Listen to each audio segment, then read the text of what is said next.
ভ্যানে নিথর দেহের স্তূপ ভাইরাল ভিডিওটি আশুলিয়ার। সম্প্রতি সামাজিক যোগাযোগ মাধ্যমে ভ্যানে নিথর দেহের স্তূপের একটি ভিডিও ভাইরাল হয়েছে। ভিডিওটি ছিল বৈষম্য বিরোধী ছাত্র আন্দোলনের সময় নিহত কয়েকজন ব্যক্তির, যাদের নাম পরিচয় এখনও জানা যায়নি। তবে ভিডিওটি ভাইরাল হবার পর ঘটনাটি কোথায় ঘটেছে তা নিয়ে প্রশ্ন দেখা দেয়। পরে ফ্যাক্ট চেক প্রতিষ্ঠান রিউমার স্ক্যান জানায়, ভ্যানে নিথর দেহের স্তূপের ঘটনাটি ঢাকা সাভারের আশুলিয়া থানা সংলগ্ন এলাকার। গত রাতে প্রতিষ্ঠানটি বিষয়টি নিশ্চিত করেছে। ভাইরাল হওয়া ভিডিওতে দেখা যায় একটি ভ্যানে কয়েকটি মরদেহ স্তূপ করে রাখা হয়েছে, পাশাপাশি আরেকটি মরদেহ ভ্যানে তুলে দিচ্ছে পুলিশ। পরে একটি পোস্টার দিয়ে মরদেহগুলো ঢেকে ফেলা হয়। এ সময় আরও কয়েকজন পুলিশকে আশেপাশে হাঁটাহাঁটি করতেও দেখা যায়।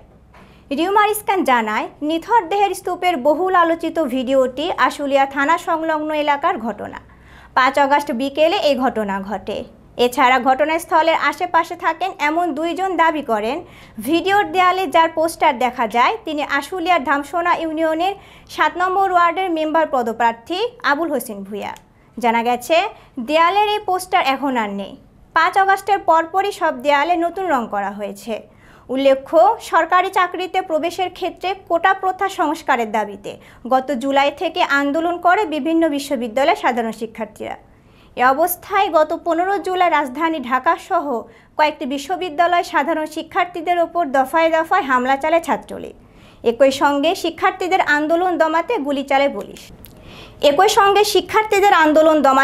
চালায় পুলিশ। পরে বৈষম্য বিরোধী ছাত্র আন্দোলনের এক দফা কর্মসূচি ঘিরে গত 4 আগস্ট ঢাকা সহ সারা দেশে সরকার সমর্থিত নেতাকর্মী ও পুলিশের সঙ্গে আন্দোলনকারীদের সঙ্গে সংঘর্ষে কয়েক শতাধিক নিহতের খবর পাওয়া যায়।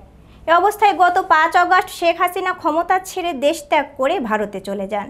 এরপর আওয়ামী লীগ এবং দলটির বিভিন্ন সহযোগী অঙ্গ সংগঠনের নেতাকর্মীরা দেশ ত্যাগে উঠে পড়ে লাগেন।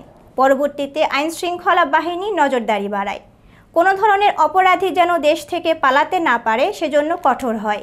এমনকি দেশের বিভিন্ন জায়গায় হত্যা, নির্যাতন, অনিয়ম ও দুর্নীতির ঘটনায় মামলা হতে থাকে।